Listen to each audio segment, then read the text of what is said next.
Listen to the vibes. Welcome, everyone, to another episode of Vibes. And I'd love to welcome here Sarah Trop, who is the founder of Fun Cycle. And you're an interior designer. That's what I read. That's right. That's right. I am. I'm an interior designer, and I believe that creating beauty isn't frivolous, it's sacred work. It can actually renew the soul. I started Uncycled in 2012, where we started by I painted a piece of furniture, flipped it, told the story about it on my blog, sold it, and built it quickly. Actually, from there, within a year and a half, my husband joined me, and we've been doing furniture flipping, interior design, and kitchen remodels ever since. I love weaving in sustainability and creative design ideas throughout everything I can, because for me, design is about more than just looks. It's about creating spaces that inspire peace, hospitality, connection. My own journey of restoring old homes has taught me that even the most worn out spaces can be brought back to life, just like people. We've redone everything from an old trolley house that we turned into a home for someone to an 1805 farmhouse that we call our repurpose idea house. Every single room we've redone and tried to repurpose as much as we can throughout it. So we try to find ways to incorporate sustainable practices, biophilic design, and consider the neuroscience behind the emotions that are evoked within a space. So that's kind of our specialty and what I'm really passionate about. So is the trolley, has that been like the most interesting thing you've ever redone?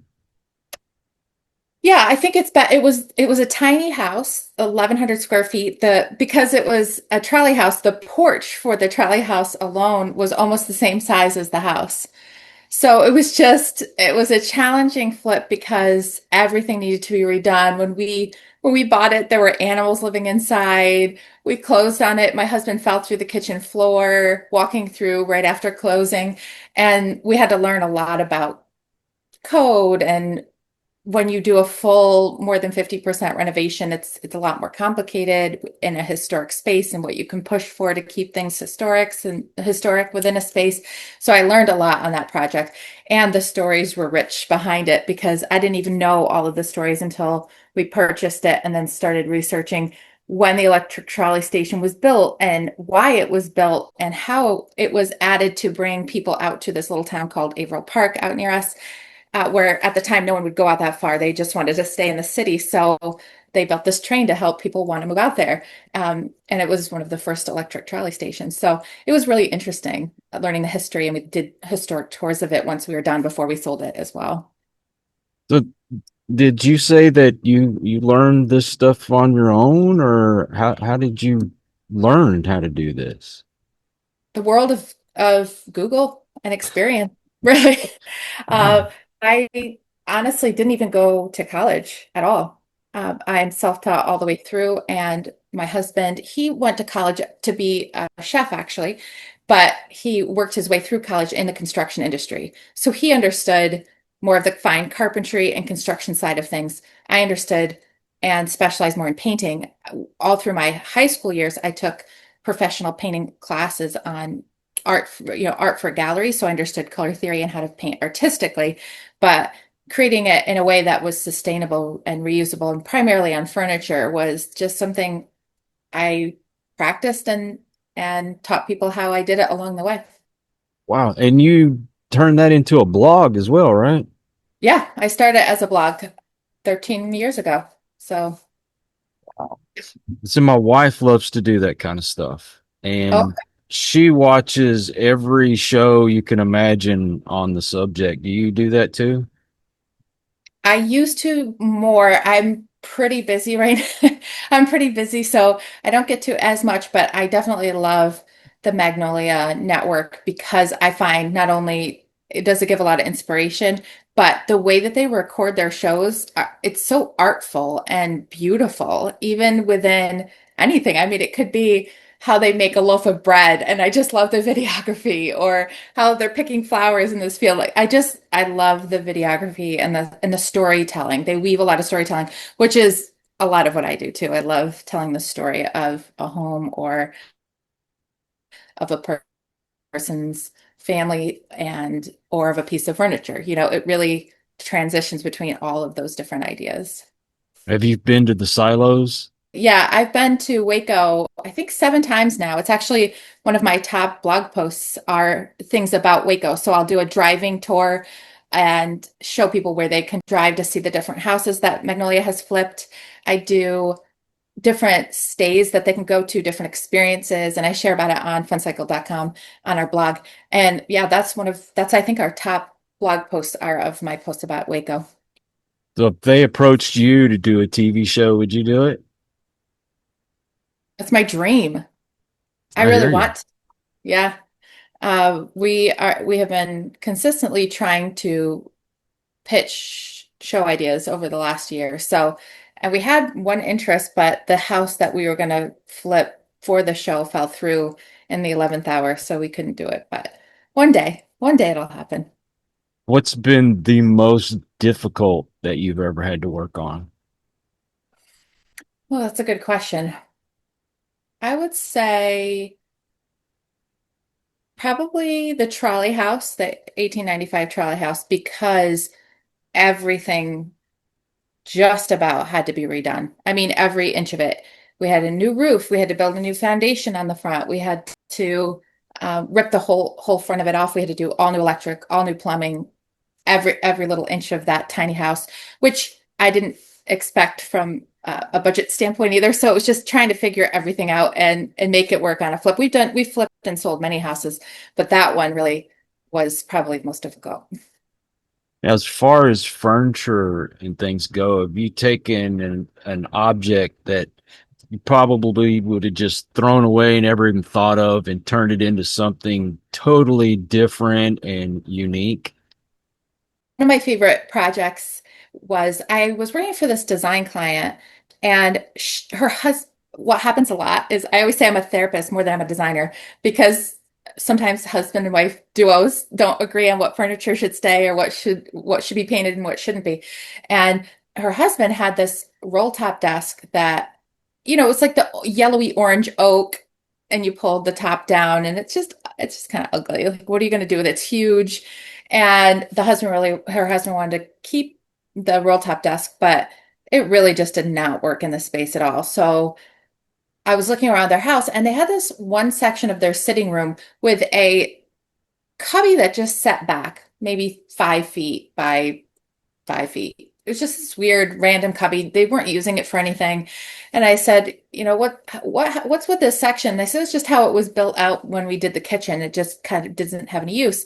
I said, well, what if we take the roll top desk, completely redo it, and turn it into a custom like wine bar section? So what we did was the roll top, we took the wood that rolled over the top, and made that the backsplash. We took the back section of the desk, we hung it on the wall, we painted it all black, and then in the center where you would sit, we added a mini fridge. We added cooling drawers for like if you had lemons or limes, in metal containers in each drawer. We added water so she could rinse all of the cups, and there's a copper sink, and it was just the coolest. It was the coolest way to redo an old piece that really felt outdated. And now it's people talk about it still. We're actually, I think, going to be featured in a magazine for it soon. But that was one of my favorite, turning something really not good looking into a completely different use. And then they'll keep the memory alive, but it's now beautiful.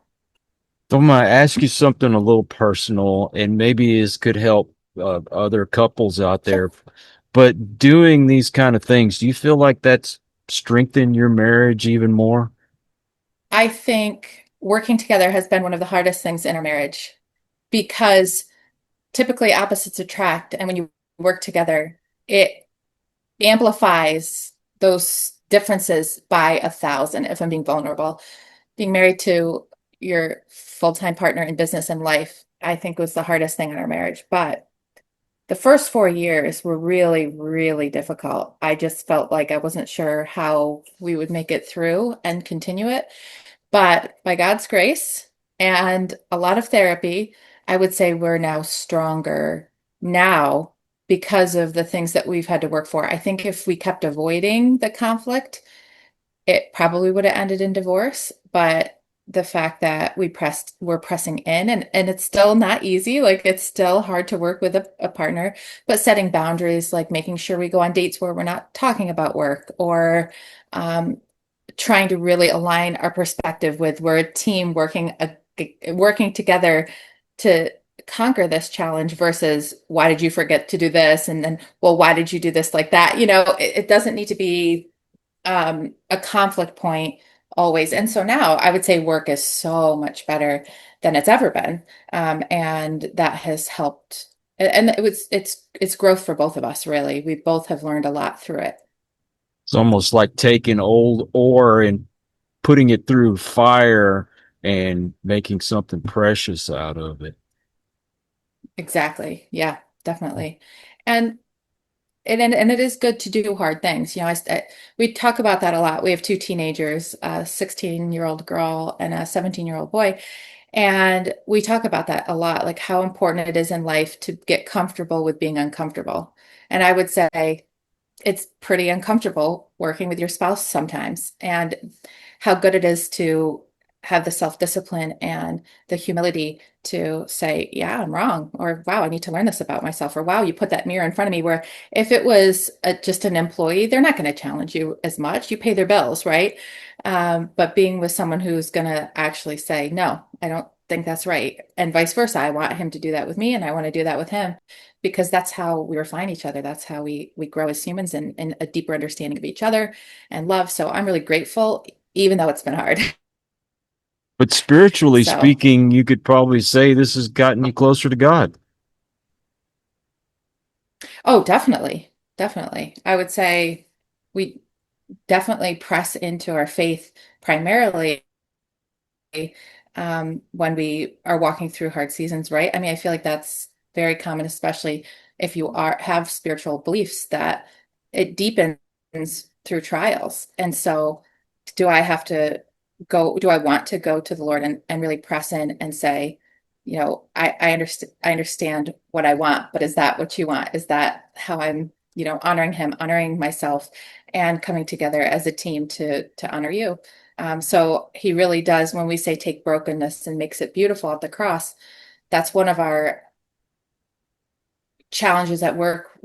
Throughout the year, we'll do broken to beautiful initiatives. And we'll say, if you have a broken piece of furniture that you'd like us to redo, we'll redo it for free. And we ask people to submit their stories on why they can't have it done and what the story behind the piece is. And then we'll redo it. And because I'm a big believer that it's a picture of the brokenness that God takes in our lives and can make it beautiful. And so I would say our marriage has had many, many, many years of throughout the 23 years we've been married, of brokenness, but he continually renews and makes it beautiful. And in my heart and in my life, he just shows up that God shows up that way for me so often. Hmm. If people are interested in what you do, where all can they go to see what you're doing? Okay, sure. Yeah. If anyone wants to see our work, they can head to funcycled.com. So it's funcycled.com. And actually, I did a little free offering for anyone on this podcast. It's funcycle.com/free. And there's some interior design tips that you can get on there. And I also do virtual consults. So if you're from Texas or from another part of the country, I can help you reimagine your space with a 1 hour, or scale up to do design boards and talk you through. Or even if you have business questions and want to do a 1 hour consult for that within the design space, or just in general, or need encouragement because you work with your spouse or whatever it is, just reach out with a 1 hour consult and I'm happy to help. But that's where you can see the blog, where I do free DIY tutorials and tips on styles coming out and trends, and it's a lot of fun. Yeah. Awesome. And are you on social media? Yeah, you can find us on Instagram, Facebook, Pinterest. We actually have a huge following on Pinterest, and I'm on LinkedIn, but under primarily my name, Sarah Trop. So any of those platforms, you can find us. Well, I will put all of your links in the description just to make it easier for folks to find you. But Sarah, Thank thank you so much for coming on the show. Yeah, thank you for having me. I really enjoyed it, and happy birthday to your wife. I will tell I hope her. she has a great day. And I appreciate you asking me. Wow, of course. And you're welcome back anytime. I'm looking forward to seeing your work myself. Oh, thank you. I would love to come back. Anyway, I also want to thank all you folks out there. If you are new to the channel, I hope you'll come back. Please hit that subscribe button for my regulars. You guys are awesome because you make it possible for me to do this. Till the next one, everyone, please take care. Be kind to one another. God bless and peace. We hope you enjoyed this episode of Listen to the Vibes. You can catch us on Buzzsprout or wherever you listen to your favourite podcasts, and on YouTube. Follow us on Facebook at The Vibes Broadcast Network